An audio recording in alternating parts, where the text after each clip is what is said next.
Hello बच्चों, स्वागत है आपका अपने YouTube channel your Aman sir में। और आज आपके अमन सर आपको पढ़ाने वाले हैं क्या, एक बहुत ही इंटरेस्टिंग टॉपिक जिसका नाम है लाइट। लाइट क्या होती है? लाइट एक वो फॉर्म होती है एनर्जी की जो हमें सेंसेशन ऑफ साइट देती है, जिसकी वजह से हमें चीजें दिखाई देती है। लाइट क्या है? एक इलेक्ट्रोमैग्नेटिक वेव है। आप जब हायर स्टडीज करेंगे तब आप जानेंगे कि लाइट क्या है, एक इलेक्ट्रोमैग्नेटिक वेव। और मेरे बच्चे, इलेक्ट्रोमैग्नेटिक वेव जो होती हैं उन्हें किसी भी मीडियम की जरूरत नहीं होती ट्रैवल करने के लिए। ट्रैवल करने के लिए किसी मीडियम की जरूरत नहीं। इसका मतलब वो एयर में भी जा सकती है, वो वैक्यूम में भी ट्रैवल कर सकती है, वो सॉलिड लिक्विड किसी भी चीज में ट्रैवल कर सकती है। अब क्वेश्चन आता है कि सर हमें चीजें दिखाई कैसे देती हैं? तो हमें चीजें कैसे दिखाई देती है? लेट्स सपोज ये एक ऑब्जेक्ट है और जब इस ऑब्जेक्ट पे कोई लाइट आती है और आगे टकरा के जाती है, और ये जो लाइट टकरा के लौट रही है, ये जब हमारी आंखों पे पड़ती है तब ये ऑब्जेक्ट हमें दिखाई देता है। मतलब ये कि सर ऑब्जेक्ट्स पे जब लाइट इंसिडेंट होती है और फिर वहां से रिफ्लेक्ट होकर हमारी आंखों पे आती है तब हमें ऑब्जेक्ट दिखाई देते हैं।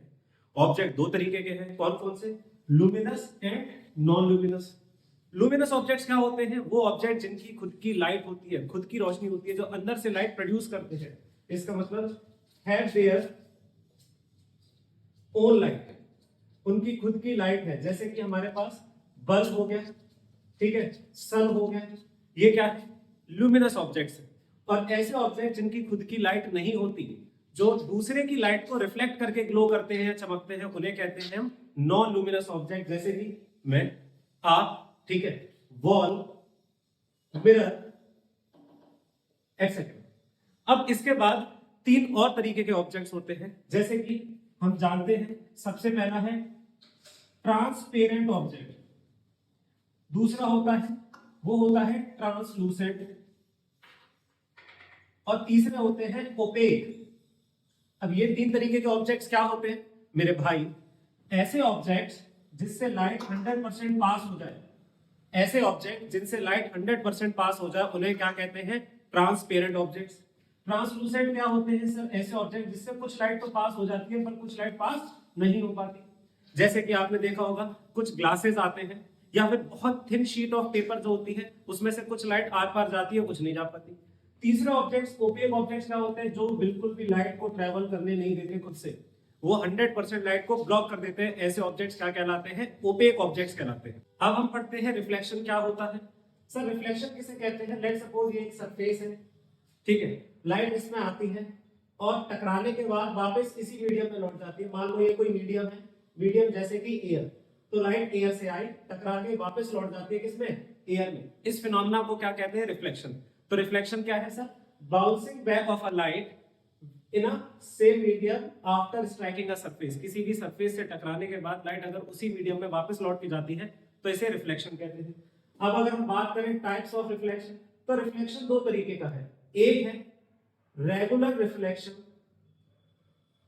और दूसरा होता है मेरे बच्चे irregular reflection.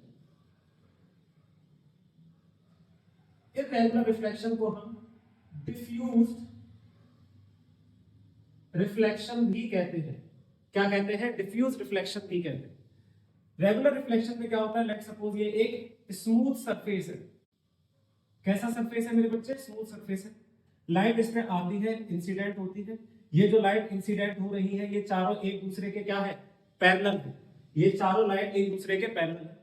And after reflection, reflection के बाद भी ये लाइट एक दूसरे के क्या रहती है? पैरेलल ही रहती है। ऐसा रिफ्लेक्शन कहाँ होता है सर? ऐसा रिफ्लेक्शन होता है हमारा मिरर्स में, जब सरफेस कैसा होगा? स्मूथ होगा। दूसरा इनरेगुलर रिफ्लेक्शन कब होता है? तो जब हमारा सरफेस जैसा होता है, रफ सरफेस होता है। कैसा होता है? रफ सरफेस होता है। ठीक है मेरे भाई, जब रफ सरफेस होगा और लाइट लेट सपोज इस पे इंसिडेंट हो रही है इस तरीके से, ये जो इंसिडेंट रेज है आफ्टर रिफ्लेक्शन स्प्रेड हो जाती है, अलग अलग एंगल्स पे चली जाती है।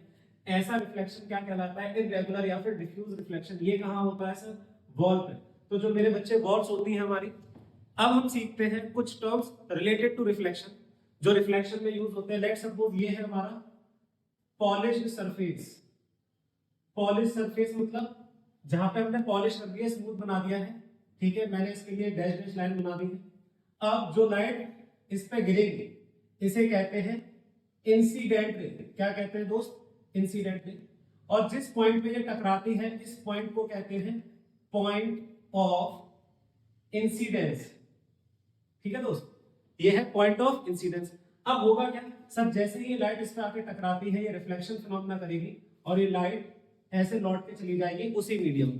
तो जो लाइट लौट के जाती है इसे क्या कहते हैं, ये होती है हमारी रिफ्लेक्टेड रे। क्या है भाई, रिफ्लेक्टेड रे। और इस पॉइंट ऑफ इंसिडेंस पे जब हम एक परपेंडिकुलर ड्रॉ करते हैं, लेट सपोज ये वो परपेंडिकुलर है जो मैं इस पॉइंट पे ड्रॉ कर रहा हूं, इसी को क्या कहते हैं, नॉर्मल कहते हैं। क्या कहते हैं, normal. The angle between incident ray and normal, इसी को बोलते हैं angle of incidence. And the angle between reflected ray and normal is known as angle of reflection. तो हमने क्या क्या पढ़ा, हमने पढ़ा इंसिडेंट रे क्या होती है, हमने पढ़ा पॉइंट ऑफ इंसिडेंस क्या है, हमने पढ़ा रिफ्लेक्टेड रे क्या होती है, हमने पढ़ा फिर नॉर्मल किसे कहते हैं, फिर हमने सीखा एंगल ऑफ इंसिडेंस के बारे में जिसे हम किससे डिनोट करते हैं, आई से। फिर हमने आखिरी में सीखा एंगल ऑफ रिफ्लेक्शन, और इस एंगल ऑफ रिफ्लेक्शन को हम डिनोट करते हैं किससे, आर से। अब हम पढ़ेंगे लॉज ऑफ रिफ्लेक्शन के बारे में। क्या पढ़ेंगे, लॉज ऑफ रिफ्लेक्शन। और मेरे बच्चे लॉज ऑफ रिफ्लेक्शन क्या होते हैं, तो देख दो तरीके, दो लॉज है हमारे पास, ठीक है। रिफ्लेक्शन दो रूल्स फॉलो करता है, दो लॉज है। क्या है पहला, सर इंसिडेंट रे, दूसरा reflected ray and normal at the point of incidence और lies in a same plane.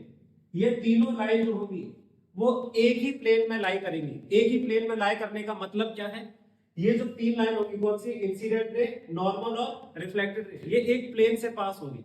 मैं इसे इमेजिन कराता हूं आपको। लेट सपोज ये हमारे पास इंसिडेंट रे है, ये मेरे पास क्या है, नॉर्मल, और ये है मेरे पास रिफ्लेक्टेड रे। तो आप क्या ऑब्जर्व करोगे भाई, ये जो तीनों लाइन है, ये जो तीनों रेज है, वो एक ही प्लेन से पास हो रही है। ऐसा नहीं कि कोई दो एक प्लेन में और तीसरी बाहर निकला, नहीं, ये तीनों एक ही प्लेन से पास होती है बिल्कुल, ठीक है मेरे भाई। आगे बढ़ते हैं। दूसरा लॉ क्या कहता है, सर दूसरा लॉ कहता है कि भाई एंगल आई हमेशा बराबर होगा एंगल आर से, ठीक है। मतलब angle of incidence is always equal to angle of reflection, whether it is a regular reflection और इररेगुलर रिफ्लेक्शन। हर एक लाइट ये दोनों लॉज को फॉलो करेगी ही करेगी, ठीक है। अब हम सीखते हैं कुछ टाइप्स ऑफ इमेजेस। वो इमेजेस जो हमें पढ़नी है वो किस किस तरीके की होती है। जैसे सबसे पहले रियल इमेज किसे कहते हैं, तो जब लाइट की रेज वाकई में एक दूसरे को इंटरसेक्ट करती हैं, जब लाइट की रेज एक दूसरे को इंटरसेक्ट करती हैं तो जो इमेज बनती है उसे क्या कहते हैं, रियल इमेज कहते हैं। Sir real image can be obtained on screen, real image screen पे मिलती है। तो जो प्रोजेक्टर से बनने वाली इमेज होती है वो कैसी होती है, रियल इमेज होती है। और रियल इमेज के बारे में एक चीज और जान लें आप कि ऑलवेज ऑलवेज इन्वर्टेड, हमेशा इन्वर्टेड होती है। अभी क्या होता है इरेक्ट और इन्वर्टेड वो भी सिखाऊंगा। वर्चुअल इमेज क्या होती है, ऐसी इमेज जो लगता है कि लाइट एक दूसरे को इंटरसेक्ट करेंगे। मेरे शब्दों पे ध्यान दीजिएगा, जब लगता है कि लाइट एक दूसरे को इंटरसेक्ट करेंगी तब जो इमेज बनती है उसे क्या कहते हैं, वर्चुअल इमेज कहते हैं। और जब भी वर्चुअल इमेज बनाते हैं हम तो ये डैश डैश डैश वाली लाइन ड्रॉ करी जाती है। तो याद रखेंगे वर्चुअल इमेज के बारे में, can not be obtained on screen, screen पे कभी नहीं बन सकती। तो भाई हम जब एक दूसरे को, तो भाई जब हम अपनी इमेज मिरर के अंदर देखते हैं तो मिरर के अंदर जो इमेज है वो क्या किसी दीवार पे, किसी स्क्रीन पे कहीं बन सकती है, नहीं बन सकती। तो वो कैसी इमेज होती है, वर्चुअल इमेज। और वर्चुअल इमेज के बारे में याद रखिएगा, हमेशा कैसी होती है, ऑलवेज इरेक्ट, ठीक है, इरेक्ट इमेज होती है। अब एक और इमेज होती है जिसे कहते हैं लेटरली इन्वर्टेड इमेज। ये लेटरली इन्वर्टेड इमेज क्या होती है, और ये बहुत ज्यादा इंपॉर्टेंट है क्योंकि इस पे बेस्ड क्वेश्चन कई बार बोर्ड्स में पूछा जाता है। सर ऐसी इमेज जिसमें लेफ्ट साइड और राइट साइड एक दूसरे से इंटरचेंज हो जाती है, ऐसी इमेज को क्या कहते हैं, लेटरली इन्वर्टेड इमेज। जैसे एग्जांपल से समझिएगा, एम्बुलेंस जो होती है उसमें जो एम्बुलेंस लिखा होता है वो उल्टा लिखा होता है, ऐसे लिखा होता है, ठीक है, ऐसे लिखते हैं, जिससे जो इमेज बनेगी वो कैसी होती है, सीधी, ठीक है। तो हमेशा जो एम्बुलेंस वर्ड होता है वो ऐसे रिटर्न होता है, क्यों होता है, जिससे जब एम्बुलेंस किसी भी गाड़ी के पीछे है और वो गाड़ी वाला अपने मिरर के अंदर एम्बुलेंस को आते हुए देखेगा तो उसे ये ना दिख के ऐसे दिखाई देगा। ऐसी इमेज जिसमें लेफ्ट और राइट इंटरचेंज हो जाते हैं उसे क्या कहते हैं, लेटरली इन्वर्टेड इमेज। अब एक और क्वेश्चन होता है सर, फिर ये इरेक्ट इमेज क्या होती है, इरेक्ट इमेज किसे कहते हैं, तो मेरे भाई जैसा कि आपको दिख रहा है इस ऑब्जेक्ट में और इस इमेज में जो एरो है अगर वो सेम साइड होता है तो उसे क्या कहते हैं, इरेक्ट इमेज, सीधी इमेज। जबकि एक और होती है हमारे पास जिसे कहते हैं इनवर्टेड इमेज। और ये इनवर्टेड इमेज क्या होती है सर, जब एरो जो है वो उल्टा हो जाए। जैसे आप देखेंगे ये जो हमारा ऑब्जेक्ट है इसमें एरो अपवर्ड्स में, जबकि इमेज जो इसकी बन रही है वो उसमें एरो किधर आ रहा है, नीचे। मतलब ये कि मुंडी नीचे आ गई, ठीक है, एरो नीचे हो गया, तो ऐसी इमेज क्या कहलाती है, इनवर्टेड इमेज कहलाती है। तो हमने 5 तरीके की इमेजेस के बारे में पढ़ा। एक बात और, एग्जाम में याद रखिएगा इरेक्ट इमेज की जगह कभी कभी वर्ड क्या देते हैं, अपराइट। तो अपराइट इमेज भी कौन सी होती है हमारी, इरेक्ट इमेज ही होती है। अब हम सीखते हैं कि प्लेन मिरर से बनने वाली इमेज जो होती है उसकी कुछ कैरेक्टरिस्टिक्स, ठीक है। लेट्स सपोज ये मिरर है, ठीक है, ये है मेरा ऑब्जेक्ट, इस ऑब्जेक्ट का नाम दे देते हैं, लेट्स सपोज ऑब्जेक्ट है मुन्ना, ठीक है, तो ये मुन्ना भाई हमारे, और ये है मुन्ना भाई की इमेज, ठीक है दोस्त। लेट्स सपोज मुन्ना भाई शाहरुख खान की तरफ अपने बाहें फैलाए हुए खड़े हैं, लेकिन उनकी एक हाथ में उनके किताबें हैं और एक हाथ में क्या है, फोन है, ठीक है। अब हम पढ़ने वाले हैं characteristics of the image formed by plane mirror. Plane mirror से बनने वाली जो इमेज होती है उसकी कुछ कैरेक्टरिस्टिक्स के बारे में। लेट्स सपोज ये है हमारा ऑब्जेक्ट, ऑब्जेक्ट का नाम हमने रख दिया है मुन्ना, और मुन्ना भाई की इमेज ये बन रही है। अब मुन्ना भाई के बोर्ड के एग्जाम आने वाले हैं तो इसलिए उन्होंने एक हाथ में तो बुक पकड़ ली है, ठीक है, लेकिन अमन सर की वीडियो भी देखना जरूरी है साथ के साथ, तो दूसरे हाथ में उन्होंने क्या कर लिया है, फोन रखा है। अब आप जैसे कि जानते हैं, लेट्स सपोज ये उनका लेफ्ट हैंड है, ये उनका क्या है, राइट हैंड। लेफ्ट हैंड में फोन है तो जो इमेज होगी उसमें ये फोन किस हैंड में चला जाएगा, वेरी गुड, राइट हैंड की तरफ आ जाएगा, ठीक है। और ये जो बुक राइट हैंड साइड थी वो किस तरफ शिफ्ट हो जाएगी, सर इमेज के केस में वो बन जाएगी लेफ्ट हैंड की तरफ। और ऐसी इमेज जिसमें लेफ्ट और राइट इंटरचेंज हो जाते हैं उसी को क्या कहते हैं, लेटरली इन्वर्टेड इमेज। तो ये जो मुन्ना भाई की इमेज बनी है इसकी कुछ कैरेक्टरिस्टिक्स पढ़ते हैं। सबसे पहली कैरेक्टरिस्टिक क्या है, सबसे पहले the distance of image from mirror will be equal to distance of object from mirror. मतलब मुन्ना भाई जितना मिरर से दूर होते जाएंगे, जितना दूर होते जाएंगे उतनी ही उनकी इमेज भी दूर होती जाएगी। तो ये जो डिस्टेंस है ये दोनों में क्या होगा, सेम होगा। अब दूसरा ये है कि size of image is always equal to the size of object. ये दूसरी कैरेक्टरिस्टिक है। इसका मतलब क्या है मेरे बच्चे, मुन्ना भाई की जो हाइट है वही हाइट उनकी इमेज की भी होगी। अगर मुन्ना भाई 5 फुट 10 इंच है तो इमेज भी 5 फुट 10 इंच की बनेगी। और मेरे दोस्त तीसरी, क्या ये मुन्ना भाई की जो इमेज है ये वाकई में बन रही है या फिर मुन्ना भाई को सिर्फ मिरर के अंदर दिख रही है, ये इमेज सिर्फ दिख रही है, तो ये कैसी इमेज है सर, ये है वर्चुअल इमेज। कैसी है, वर्चुअल इमेज। चौथी कैरेक्टरिस्टिक, अब एक बात बताओ, मुन्ना भाई की मुंडी जो है और जो मुन्ना भाई की रियलिटी में मुंडी है, इन दोनों की मुंडी एक साइड है कि नहीं है। मेरे कहने का मतलब ये है कि ये जो इमेज बन रही है ये इन्वर्टेड है या फिर इरेक्ट है। तो आप लोगों ने बिल्कुल सही कहा सर, ये इमेज कैसी है, इरेक्ट है। क्यों, क्योंकि वर्चुअल इमेज हमेशा इरेक्ट होती है। लास्ट, ये इमेज कैसी है सर, ये इमेज है लेटरली इन्वर्टेड। ये इमेज कैसी है, लेटरली इन्वर्टेड। इन्वर्टेड का मतलब लेफ्ट राइट क्या हो गया है, इंटरचेंज हो गया है। ये पांचों कैरेक्टरिस्टिक्स आपको बोर्ड में लिख के दिखानी है। ये 2 नंबर या 3 नंबर का क्वेश्चन आता ही आता है हर साल, ठीक है। अब हम पढ़ेंगे स्फेरिकल मिरर्स के बारे में। स्फेरिकल मिरर्स क्या होते हैं? जब किसी भी स्फीयर को कट करा जाता है और उसके कर्व सरफेस को एक साइड पॉलिश करके जो मिरर बनते हैं उन्हें क्या कहते हैं? स्फेरिकल मिरर, जो कि 2 तरीके के हैं। कौन कौन से? कॉनकेव और कॉन्वेक्स। अगर हम अपने स्फीयर को, जो कि हॉलो स्फीयर है, क्या है?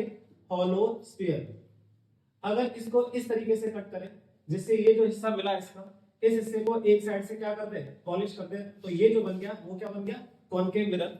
और इस कॉनकेव मिरर पे अगर हम 2 लाइट की रेज इंसिडेंट करते हैं तो ये रेज आएंगी, टकराएंगी और एक दूसरे के पास पास आ जाएंगी। That is why concave mirror is also known as converging mirror. याद रखिएगा ये बात, कॉनकेव मिरर को एग्जाम में सीधे कन्वर्जिंग मिरर नाम से पढ़ाया जाएगा। कॉन्वेक्स मिरर कैसे बनता है मेरे भाई? कॉन्वेक्स मिरर में अगर हम हॉलो स्फीयर को यहां से कट करते हैं और ये जो सरफेस मिला इसके इस साइड को क्या करते हैं? पॉलिश करते हैं और यहां से क्या होगा?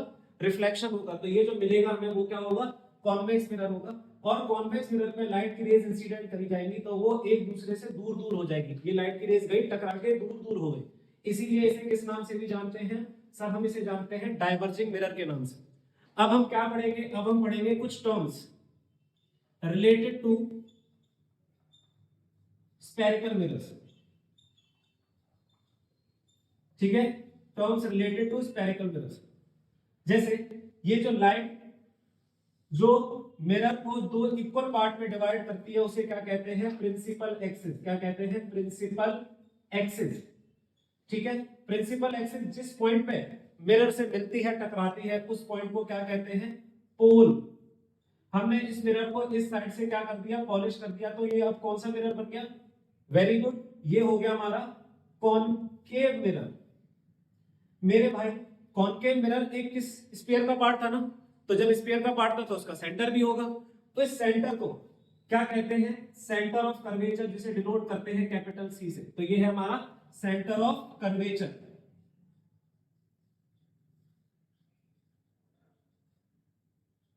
मेरे भाई पोल और सेंटर ऑफ कर्वेचर का एक मिड पॉइंट कहलाता है फोकस। क्या कहलाता है? फोकस। याद रखेंगे, फोकस से लेके पोल तक की जो डिस्टेंस होती है, इस डिस्टेंस को किस नाम से जानते हैं हम? इसे जानते हैं फोकल लेंथ से। किससे? Focal length. और मेरे भाई सेंटर ऑफ कर्वेचर से लेकर पोल तक की जो डिस्टेंस होती है इसे किस नाम से जानते हैं सर? ये कहलाता है रेडियस ऑफ कर्वेचर। क्या? Radius of curvature.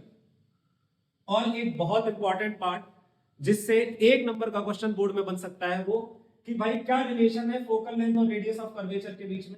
तो हमें याद रखना है फोकस जो है वो मिड पॉइंट है किसका? सेंटर ऑफ कर्वेचर और पोल का। तो इसीलिए focal length is half of the radius of curvature. ये बात याद रखिएगा, इसका बेस्ड न्यूमेरिकल आ सकता है बोर्ड एग्जाम में। अब अगर यही सारे टर्म्स हम कॉन्वेक्स मिरर के लिए देखें तो वो कैसे होंगे? आप सब जानते हैं, इसमें अगर हम इस तरफ पॉलिश कर देते हैं तो ये बन जाएगा हमारा कॉन्वेक्स मिरर। क्या बन जाएगा? Very good, convex mirror. मेरे बच्चे कॉन्वेक्स मिरर में ये जो लाइन मिरर को इक्वली पार्ट में डिवाइड करती है उसे क्या कहते हैं? प्रिंसिपल एक्सिस, ठीक है। और ये पॉइंट कहलाता है आपका पोल, जिसे किससे डिनोट किया जाता है? और ये पॉइंट कहलाता है आपका पोल, जिसे किससे डिनोट किया जाता है? कैपिटल पी से। मेरे दोस्त इस केस में ये जो मिरर है इसका स्फीयर इस साइड होगा, स्फीयर इस साइड होगा तो भाई इसका सेंटर यहां पे लाई करेगा। ये जो सेंटर ऑफ कर्वेचर है वो इधर आता है, तो ये हो गया सेंटर ऑफ कर्वेचर, जिसे किससे डिनोट करते हैं? कैपिटल सी से। सेंटर ऑफ कर्वेचर की डिस्टेंस कहां से? पोल से। क्या कहलाई जाती है? वेरी गुड, सही कहा आप लोगों ने, इसे कहते हैं रेडियस ऑफ कर्वेचर। क्या कहते हैं? Radius of curvature. मेरे भाई सेंटर ऑफ कर्वेचर और पोल का जो मिड पॉइंट होता है उसे क्या कहते हैं? फोकस। क्या कहते हैं? फोकस। और इस फोकस की दूरी पोल से कितनी होती है सर? इस फोकस की दूरी पोल से कहलाई जाती है फोकल लेंथ, जिसे डिनोट करते हैं किससे? एफ से। ये हो गया फोकल लेंथ। और हमने ये भी पढ़ा था कि भाई focal length is half of the radius of curvature. Focal length radius of curvature का आधा होती है। अब कल को डिफाइन करने को आ जाए कि भाई डिफाइन करो फोकस होता क्या है, तो भाई फोकस को ये भी डिफाइन करेंगे कि it is the mid point between pole and centre of curvature, ये गलत डेफिनेशन हो जाएगी। In case of concave mirror के केस में फोकस को कैसे डिफाइन करते हैं? Focus is the point on the principal axis where all the rays parallel to the principal axis, जहां पे सभी रेज जो कि किसके पैरेलल है? प्रिंसिपल एक्सिस के पैरेलल है, वो क्या करती हैं? मीट करती हैं after reflection. So focus is the point on the principal axis where all the rays parallel to the principal axis meet after reflection। क्योंकि ये रेज वाकई में मिल रही हैं, इसीलिए कॉनकेव मिरर के केस में जो फोकस होता है हमारा, वो कैसा होता है? रियल फोकस होता है। कैसा होता है दोस्त? रियल फोकस होता है। लेकिन इन केस ऑफ कॉन्वेक्स मिरर के केस में क्या होता है सर? कॉन्वेक्स मिरर के केस में अगर फोकस डिफाइन करेंगे तो हम क्या भेजेंगे? ये पैरेलल रेज भेजेंगे जो एक किसके पैरेलल है? प्रिंसिपल एक्सिस के। तो इसे डिफाइन कैसे किया जाता है? Focus is the point on the principal axis where all the rays parallel to the principal axis appears to coming from. ऐसा लगता है जैसे इस पॉइंट से वो सभी रेज क्या कर रही हैं? आ रही हैं। जिस पॉइंट से ऐसा लगता है कि ये सारी रेज आ रही हैं, इसी पॉइंट को क्या कहते हैं? फोकस कहते हैं। तो क्या ये रेज वाकई में आ रही है? नहीं, आ तो यहां से नहीं, बस ऐसा अपीयर होता है। और क्योंकि अपीयर होता है, इसीलिए जो फोकस कॉन्वेक्स मिरर में होता है वो कैसा होता है? Virtual focus.